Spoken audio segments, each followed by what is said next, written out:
When I asked for help during my operation, my fiancé texted me, LOL, you thought I'd cancel the Miami trip for your surgery? I replied back, my bad. What the nurse informed her when she called the hospital later changed everything. Hey, Reddit, get ready for this. So I'm about to share. My fiancé thought Miami was more important than my surgery, so I let her go on her trip. Things went completely crazy after that. You're going to love it. Names have been altered for obvious reasons, but everything else is 100% factual. Get your food. Let's get started. I'm a 27-year-old man who has been with Fiona for 3 years and is engaged to her for 6 months. We live in my apartment, which I've been paying for since before we met. After 8 months, she moved in and somehow never gave more than money for groceries. Had the whole thing figured out. Next summer, a beach wedding, a honeymoon in Greece, and a white picket fence. But the cosmos answered, nope, you were incorrect. That tumor was a blessing in disguise. One morning, I was completing a usual checkup. You know what to do. I thought I'd receive a lecture about my diet and be gone in 20 minutes. Dr. Williams is instead digging about my side with that look. This is going to ruin your whole month. Look, he says we need to do further tests. In doctor speak, that means, congratulations, something's trying to kill you. A week later, we had CT scans, blood tests, and sat in waiting rooms that smelled like hopelessness with hand sanitizer. I understand the decision. Benign tumor on my kidney, but it's in a place that makes it look like it has a personal problem with me. It's wrapped around some important underscore. That means they have to cut me open and get it out the right way. There is no other choice but surgery. Dr. Williams says, you'll be in the hospital for at least 2 to 3 days. It will take about 4 weeks to heal, and you'll need someone with you all the time for at least the first week. You can't drive, lift anything, or be alone. That's fair. I contacted my fiancée from the parking lot of the hospital. Tell her about the cancer. The procedure is set for April 15th. How I need someone to help me get better. I can hear her typing all the time. Most likely business emails or Instagram posts. It's hard to say which one is more essential to her. This person is the queen of multitasking. When I finish explaining, there's this long pause before she drops the bomb. April 15th? That week is for Miami. She really wants to know whether I can move the procedure to after her trip. It feels like I'm changing a dentist appointment instead of getting rid of a tumor. Sure, I'll just call Dr. Williams and ask if the tumor can wait 2 weeks for your tan. Says that the whole thing is normal and that the time is perfect for ruining her vacation. I try to explain that surgeons have waiting lists and that this was the earliest opening. I really need her help. She sighs like I'm asking her to give me a kidney. Okay, I'll just ask the gals. They are counting on me. I can't believe this is really happening. After that, she hangs up. I sat in the parking lot for 30 minutes thinking about how my fiancé put Miami Beach ahead of my life. Fiona gets home around 9 p.m. that night. She doesn't even glance at me. She just drops her purse and starts making herself a drink. As if she's had the worst day in history. I chat to the girls and she starts talking. I already know I'm going to hear some great underscore. They think it's incredibly manipulative that you're trying to get me to cancel. Deceptive. Let that sit for a moment. Fiona, I have a tumor. You've known about it for months, but now, right before my trip, which you knew was essential to me, it's suddenly urgent. The doctor really did just say that. Doctors usually make things sound important. That's how they explain their prices. Sarah's father is a doctor. She knows how this works. Sarah, her vapid friend, whose entire personality is having rich parents and posting gym selfies with captions like, blessed. That Sarah is now my medical consultant. Apparently, Fiona, this is surgery, not a checkup. It's outpatient, though, right? Number 2 to 3 days in the hospital, then weeks of recovery. She takes a long sip of her drink, studying me like I'm some complicated math problem. Look, I get that you're scared, but I can't just drop everything because you're having a medical procedure. I have a life too, Zach. What about our vows in sickness and health? We haven't taken those vows yet. And honestly, this whole guilt trip is making me question if we're ready for marriage. There it is. question the engagement because I had the audacity to get a tumor. I need someone here to take care of me. You know, my family isn't an option since I don't talk to them. Then hire someone. There are services for this. Professional nurses who actually know what they're doing. Are you serious? You want me to hire a stranger because you can't miss a trip? We're supposed to be partners. Zach, I need you to stop being so damn selfish and support the fact that I have my own life and my own plans that don't revolve around him. She storms off to the bedroom. I sleep on the couch, which was more comfortable than lying next to that ice queen. Anyway, next morning, she's already dressed and grabbing her keys. I'm going to Miami, she announces. The girls need me. The trip is paid for, and I'm not letting your medical drama ruin something I've been planning for months. That's what 3 years together gets you. Medical drama. Okay, I say quietly. Okay, that's it. What do you want me to say exactly? I want you to understand that I can't put my entire life on hold every time something got it. Have fun in Miami. I interrupted. She pauses at the door, probably expecting me to beg or gravel or promise to reschedule surgery around her party schedule. Don't make me the villain here, Zach. I'm being practical. Sure you are. No worries. 2 weeks later, I texted her one final time. Call it a last test of whatever humanity she had left. I'm really worried about this. I need you there with me. 3 hours later. LOL. Seriously? You actually thought I'd cancel Miami for your surgery? It's not even cancer. Stop being such a baby about it. I screenshot that message. My mistake. I texted back and it was my mistake. Thinking she was worth marrying. After Fiona's charming stop being such a baby text, I realized I needed to get my together fast. Surgery in 5 days, no support system, and apparently I'm on my own. First stop, work. Had to explain to my boss that I'd need time off for surgery and recovery. Mark's a good guy. Been through his own medical stuff, so he gets it immediately. He sets me up with HR to get my medical leave paperwork sorted. The HR lady, Janet, has this motherly energy and immediately goes into protective mode when she hears the situation. You'll need someone to drive you home from the hospital and someone to check on you for at least 48 hours. Family nearby? Not really. It's complicated. She writes down her personal number. Okay, if you get stuck, call me.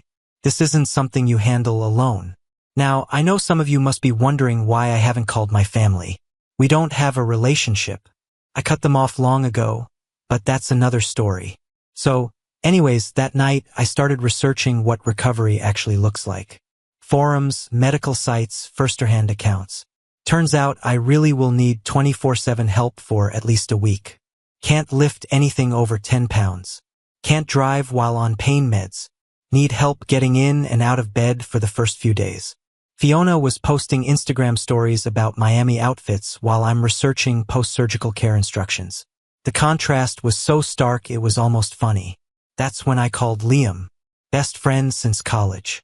The kind of guy who'd help you bury a body at 3 a.m. without asking questions. Bro, did you just tell me your fiancé is going to Miami while you have surgery? That's the situation. Yeah. What the hell is wrong with her? Is she mentally deficient? Did she hit her head as a child? Multiple times. Apparently, I'm being manipulative and dramatic. You have a tumor, US? Holy, undersir. That's not dramatic. Wait, I'm driving up there. Liam, you don't need to shut your mouth. I'm taking time off work. Someone should give a damn if you die on that table. It's outpatient. I said shut your mouth. I'm coming. This is why Liam's my boy. He drives up from Baltimore the day before surgery. Shows up with a duffel bag, groceries, and a bottle of the good stuff for after you're off the pain meds. So where's Princess Miami? Flight leaves at 6 a.m. She'll probably be wheels up before I'm even in pre-op. And she's really okay with this? Yeah, she's fine with everything. Liam shakes his head. 3 years, man. She's supposed to you know what? Undersir. Let's focus on you now. We spent the evening watching movies and ordering pizza.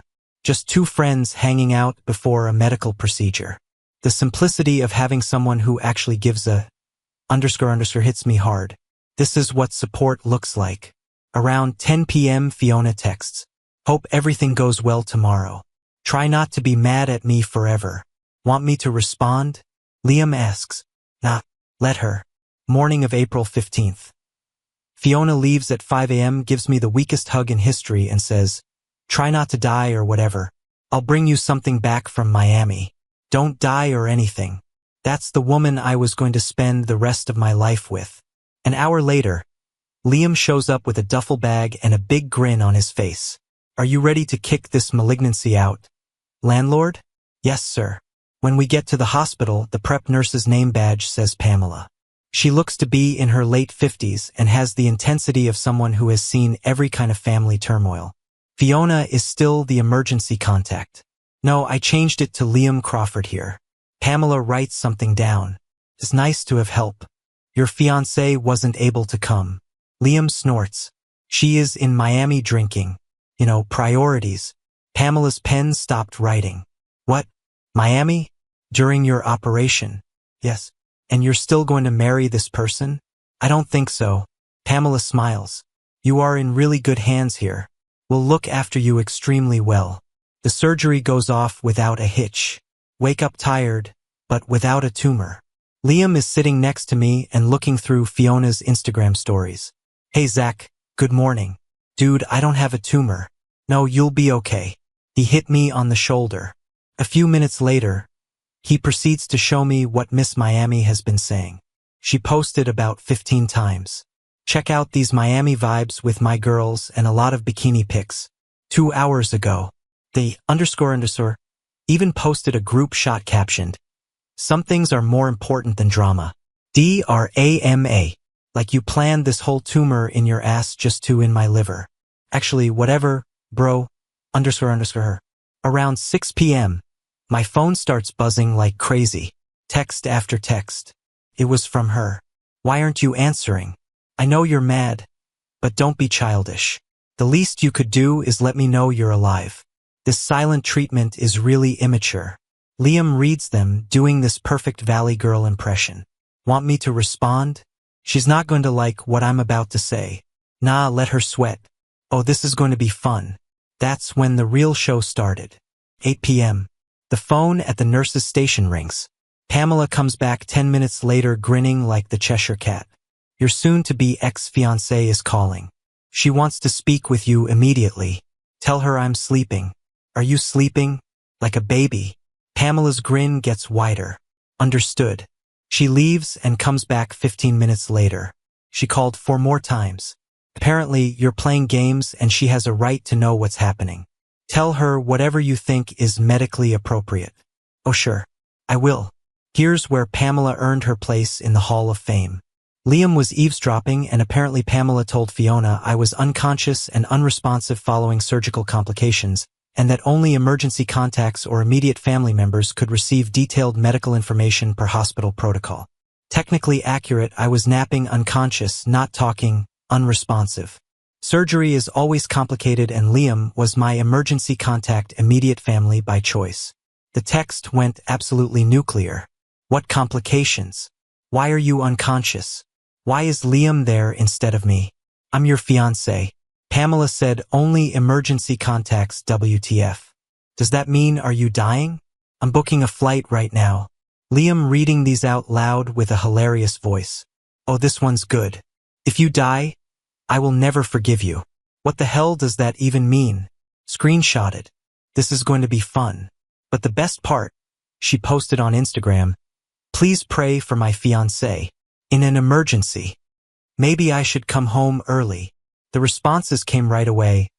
OMG, what happened? Hold on, weren't you just uploading pictures of yourself in a bikini? Is everything all right? Then Jessica, her buddy, and Jessica's genuine friend all reply, didn't you say yesterday that he was being dramatic about routine surgery? She deleted Jessica's comment within minutes. But the internet is forever. Liam got a screenshot.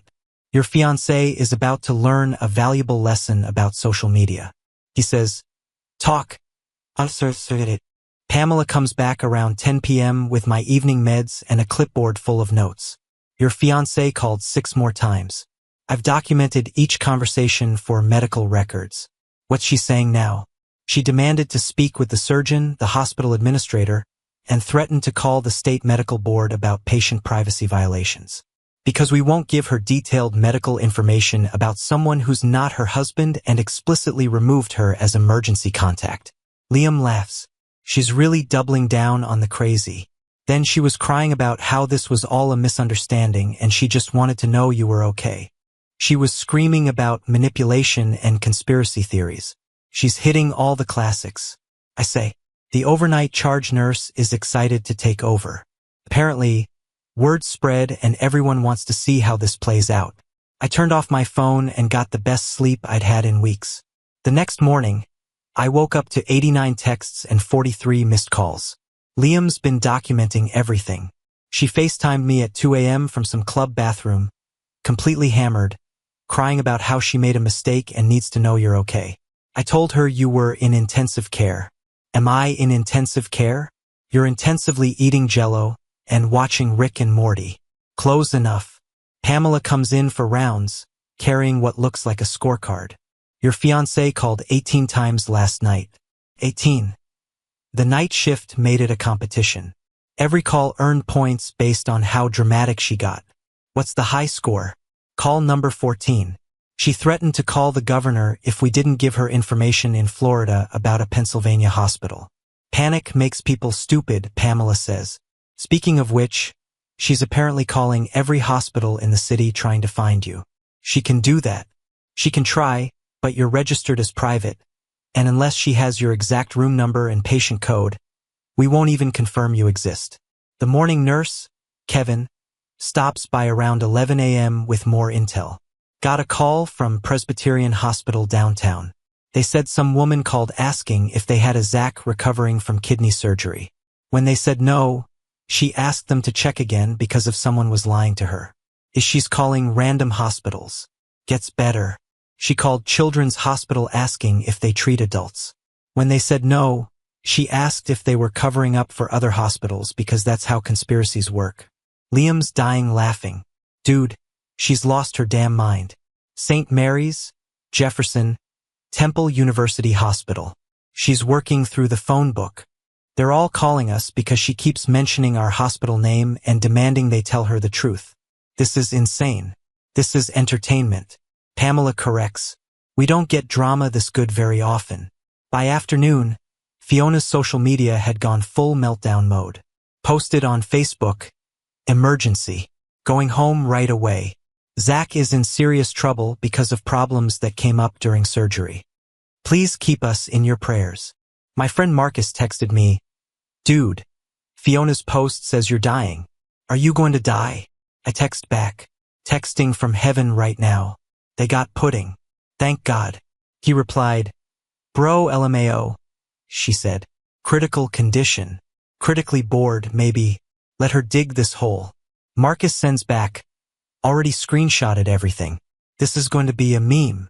That afternoon, I got a surprise visitor.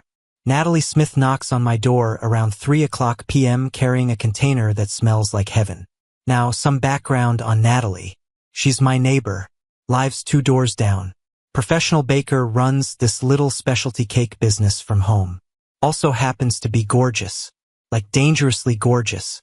We've always been friendly. But she's never crossed any lines out of respect for my relationship. Always just been the sweet neighbor who sometimes brings over extra cookies. Hey, she says, looking genuinely concerned. Liam told me about your surgery when he was getting your mail. Brought you some homemade chicken soup. Liam told you? Wait, you made me soup? Yes. And some of those oatmeal cookies you always compliment. Figured hospital food probably sucks. Liam appears behind me, grinning. Natalie, perfect timing. Our patient here was just complaining about the culinary experience. I was not complaining. He totally was. Come in. Come in. Tell me, how long have you been waiting for Fiona to serve this badly? And don't say you haven't.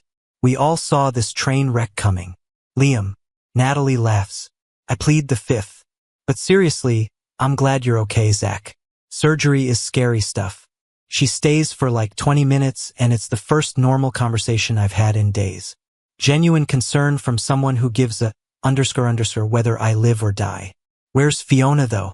She asks innocently. Miami, I say. During your surgery. Yep. Natalie blinks slowly. I'm sorry. What? It's a vacation. I don't even have words for that. None of us do.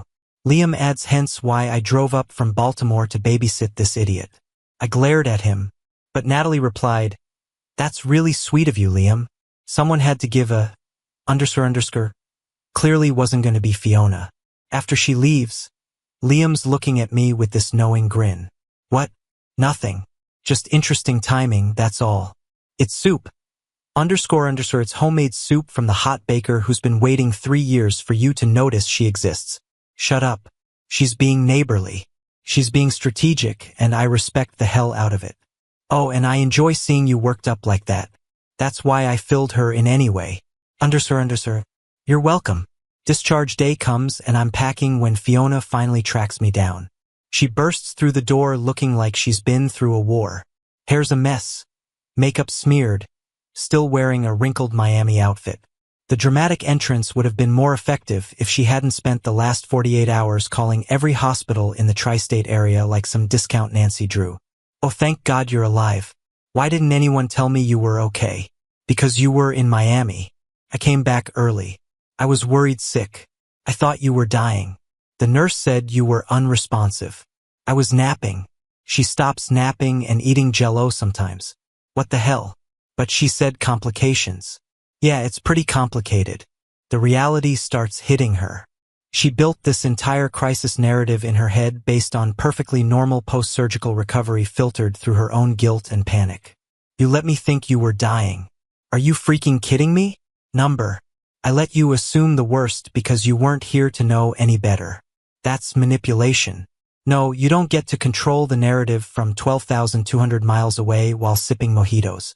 She sinks into the chair, suddenly looking smaller. The Miami tan looks ridiculous against her tear-streaked face like she's some kind of emotional tourist who wandered into the wrong tragedy. I gave up 2 days of my vacation. I was worried about you. Were you worried about me or worried about how it looked that you weren't here? Direct hit. She can't answer that because we both know the truth. I cut my trip short after you posted bikini pics while I was unconscious on an operating table. That's not fair. I pull the engagement ring out of my pocket and set it on the bedside table. The wedding's off. Complete meltdown mode. Crying, pleading, 3 years together. How can I throw it all away over a misunderstanding? This is insane. That's when I dropped the second bomb. Also, you have 2 weeks to find somewhere else to live. What the hell do you mean somewhere else? You can't kick me out. I have rights. Check the paperwork. Your name's nowhere on it. Funny how that works. I'll call a lawyer. Good luck with that. Pamela appears in the doorway with discharge papers and immediately clocks the situation. Everything all right in here? Just fine, I say. Pamela, meet Fiona.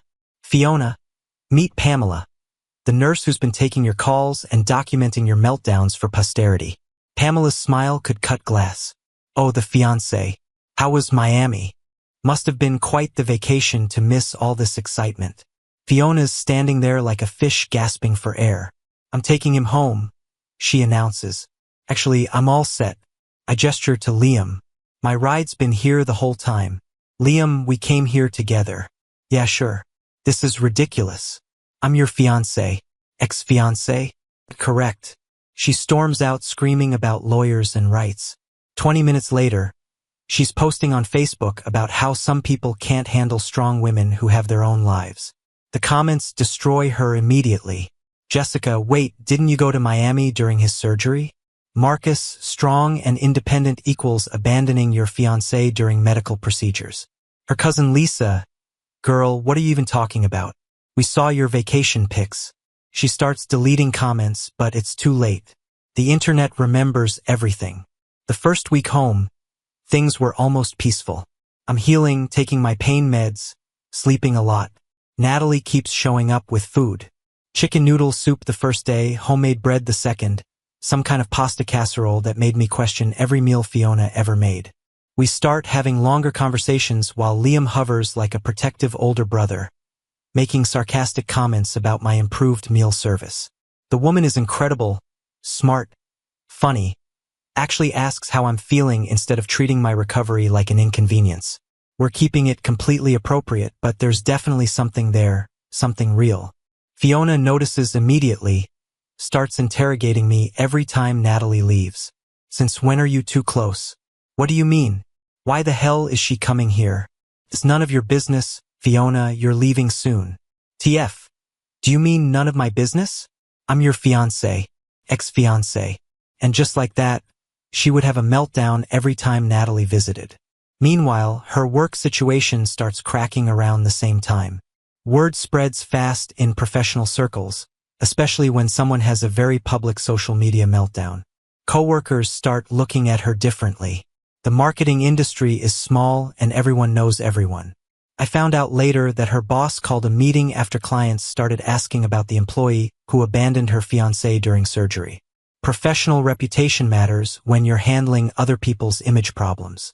Day 10 arrives and she's acting like nothing happened. Bringing me coffee in bed, trying to cuddle while I'm watching TV playing the devoted fiancé she never was when it actually mattered. I know you're still mad about Miami, but we can work through this. There's nothing to work through. When will you get that we're done? Am I speaking Italian here? I made a mistake. People make mistakes. Cut it off.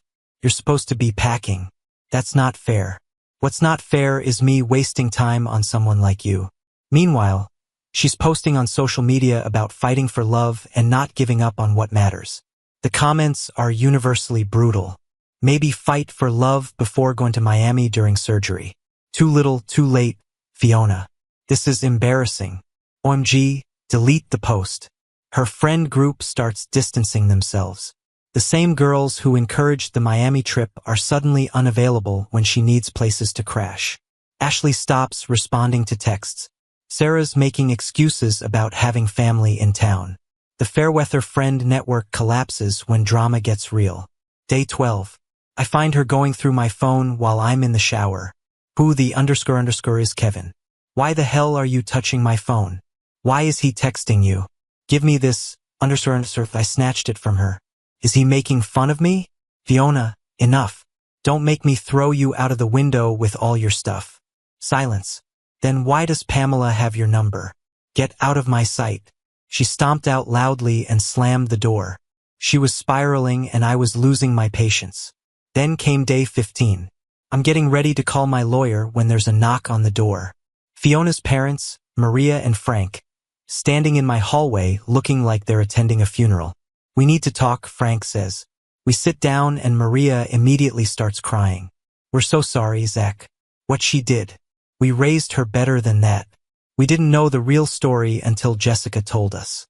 Frank adds, Fiona said you had manipulated the hospital situation to make her look bad. I was out cold, Frank. It's hard to move anything when you're under anesthesia.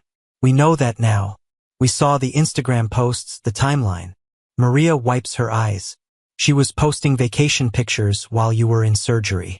She embarrassed herself and embarrassed the family. 27 years of raising her, and this is what we get, Frank says. We failed somewhere along the line. We're really sorry, son. And I'm glad the surgery went well. They offered to help get her out to talk sense into her. But I can see they're done, too. 27 years of enabling their daughter's selfishness, and they finally hit their limit.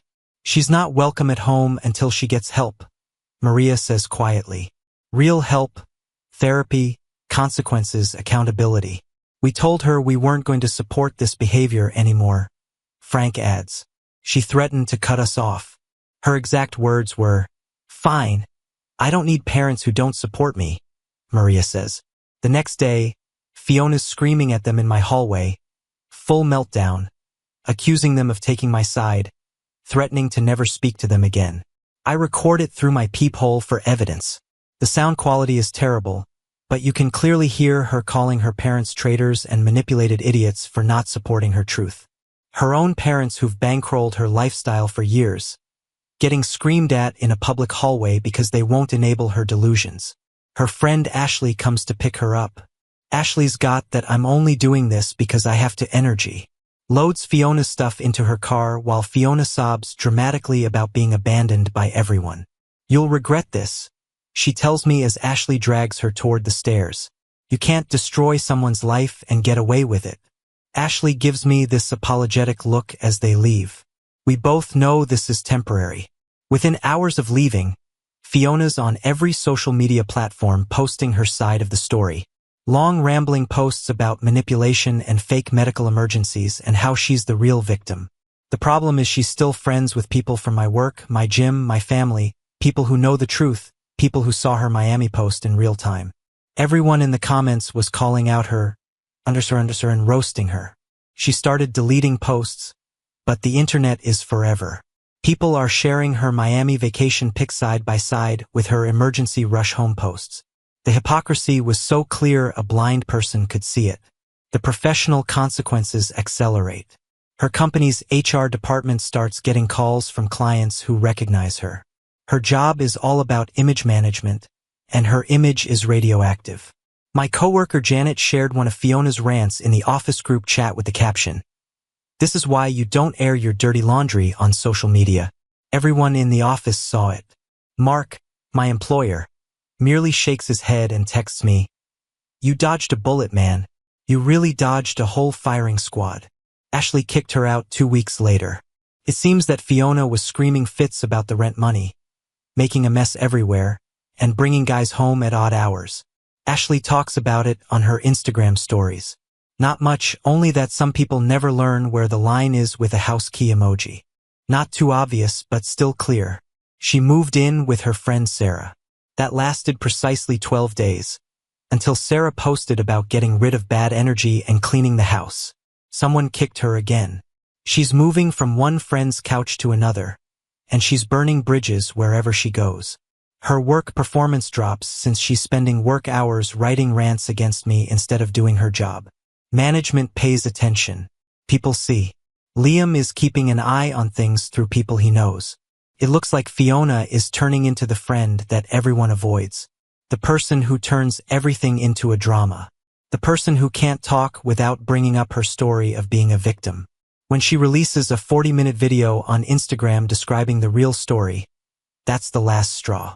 She cried and held up printed screenshots, saying I tricked her into going to Miami so I could set her up to fail. It was hard to see the video. She has definitely been drinking. She's talking about conspiracy theories and showing up her phone screen to show text conversations that back up what I'm saying. It's like seeing someone use a selfie stick to dig their own tomb. Her own family members stop following her. Even Sarah's dad, the surgeon who is supposed to know about medical manipulation, says, "Young lady, I've been a surgeon for 30 years. No one pretends to have kidney tumors to get attention." She took the video down within hours, but not before a lot of people had downloaded it. It's clear that Liam has a copy. That's when the big effects start to happen. Life is excellent now that I've been recovering for 2 months. Natalie and I are officially dating now. We're still taking it slow, but she's amazing. She gives me dinner 3 times a week, helps me with my physical therapy exercises, and never makes my recovery about her. It's like night and day compared to the 3 years I spent walking on eggshells around Fiona. Liam is still sleeping in my guest room. This is partly to help him heal, but largely because he likes being so close to Fiona's breakdown. He tells me what's going on every day, like it's his job. That's why Sarah kicked her. Where is Fiona residing now? Route 22 has a Motel 6. Things grow worse at work for her. She's working at some marketing firm downtown, and word travels fast in those circles. People knew who she was. She gets in trouble for using her personal social media too much at work. It looks like she's uploading Instagram stories from the restroom at work while still crying about being used and left behind. Her boss really does get in touch with me over LinkedIn. "Hey dude, I'm sorry to hear about your problems with Fiona. Since the Miami thing, she's been having a hard time at work. I wanted you to know that it's also harming her work life." Then the really bizarre __ starts. The first thing I saw was her automobile parked across the street from my building. Different times, yet always sitting there. Like a cheap private detective, she's keeping an eye on my residence. She comes around 7 p.m. on weekdays, probably after work, and stays there for hours. I sometimes see her smoking in the car. Sometimes she just stares at my windows like she's waiting for something to happen. It's both sad and creepy at the same time. Then the notes start to show up on my automobile. Weird, random __ scrawled on napkins and receipts. I know what you're doing with that neighbor. You can't hide the truth forever. You ruined everything we had for lies. It really feels like a serial killer. Liam finds one and takes pictures right away to prove it. He replies, she's officially lost it. As he reads one that looks like a ransom note scrawled in different colored pens. This is a restraining order situation, but it gets worse. Natalie starts getting messages first on Instagram, then on Facebook, and then on her work email. Fiona found Natalie's bakery website and started giving 1-star reviews that said Natalie seduces sick men and breaks up happy relationships. The reviews are crazy. Housebreaker. This woman goes for males who are vulnerable after surgery. Behavior that is predatory. No stars. This baker ruined my relationship by giving my fiancé soup. Who does that? Yeah, who gives ill folk soup? What type of monster would do that? Next, she might volunteer to wash the laundry or something else evil. The phony reviews begin to hurt Natalie's business. People who might want to work with them see them and ask questions. She needs to tell her regular customers what's going on. Natalie shows me the messages, and they go from passive-aggressive to straight-up threatening. Don't touch what's mine. You don't know who you're fooling with. People who break apart homes receive what they deserve. Natalie says she's starting to get afraid. Don't be afraid. We're keeping track of everything. Then the threats begin. Natalie's business Instagram got real threats. Screenshots of our apartment building with captions like, I know where you sleep. The messages get crazier and crazier. She says she will make Natalie go away, and vows that people who break up homes always get what they deserve. That's all. I say we should stop playing games. I asked for a restraining order. The proof is very plain. Pictures of her automobile following me to my building. Screenshots of the threatening texts and copies of the crazy notes that were put on my car. The judge looks at it once and gives it right away. She had to stay at least 500 feet away from me. My apartment, my job, and Natalie. Short-term alleviation. The stalking ends for approximately a week. No more notes, texts, or cars for Natalie. I start to suspect that she could have understood. The big finish is next. And let me tell you, you're going to enjoy this. It's around 10 p.m. Natalie and I are on the couch watching Netflix, and Liam is in the kitchen making grilled cheese. First normal night in a long time. Then we hear car doors slamming, footsteps on stairs, and someone banging on my door like the building is on fire. I know you're in there, Zach. Fiona's speech was slurred and full of fear. Open this damn door. I stare through the hole in the door. She's swaying back and forth, carrying a champagne bottle, and wearing pajama pants and a tank top like she just woke up. She's totally out of control. You messed up my life. Face me out here. Natalie starts recording right away, and Liam contacts 911. I keep looking through the peephole and writing down everything. I gave you everything of it. 3 years of my existence. She kicks the door, which leaves real scuff marks on the wood. That __ neighbor made you hate me. I get what's going on. It's a plot. She then sees the peephole and walks right up to it, her face looking weird in the lens. The view was really funny. She looked as scary as a goldfish. I know you're looking. Come out here like a guy. The doors of the neighbors start to open. Mrs. Patterson from 3B looks out. Mr. Johnson from 3A walks into the hallway. Fiona is too inebriated to notice or care that everyone is watching. Liam hangs up with 911 and smiles at me. Want to have some fun before the police show up? What do you mean? He goes into the kitchen and comes out with a box of flour. Believe me, we wait for her to start kicking again. Liam then opens the door just enough to spill the whole container over her head. She screams like a banshee, her face plastered with white powder, and she claws at it and falls back. It looks like a crazy ghost who got fired from a haunted house for being too dramatic. You __ crazy people. I'll show you all. This is an attack. Flour. It's flour. You crazy person. Liam calls from the other side of the door. Self-defense against someone breaking into your home. You also look like a really mad snowman. Natalie and I were laughing so hard we could not breathe. The police show up just as she's yelling threats and trying to get the flour out of her eyes.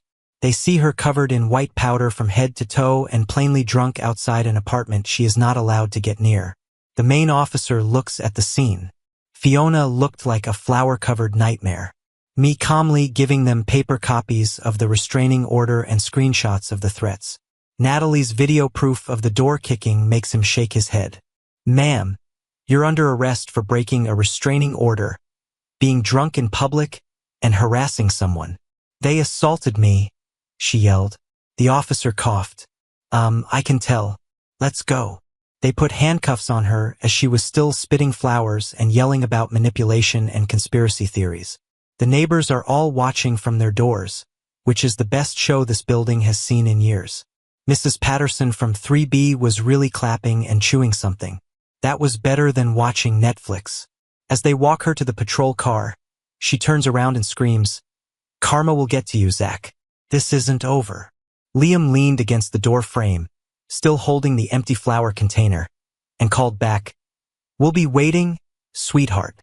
The last picture I have of my ex-fiancée is of her being handcuffed and stuffed into a police car while screaming about being a victim. Should have been the cover shot for a lesson on how not to deal with a breakup. The arrest was in the news in the area. Woman breaks a restraining order and gets covered in flowers after a fight at home. Her boss witnessed it. Her other buddies saw it. Her family saw it. She lost her job in less than 2 days. Her reputation as a professional, which was already on the line, completely falls apart. 6 months later, she is living with family in a different state who don't really like her. Working in retail since no marketing firm will hire her after the online disaster, and she still posts about the unfairness she faced from time to time. In the meantime, I've fully recovered. Natalie and I are going to live together. Liam has enough blackmail material to last him for decades. And every morning I thank Toomer for showing me who Fiona truly was before I committed the biggest mistake of my life. It turns out that the greatest way to get back at someone is to get them coated in flour and then drag them away in handcuffs. Good game.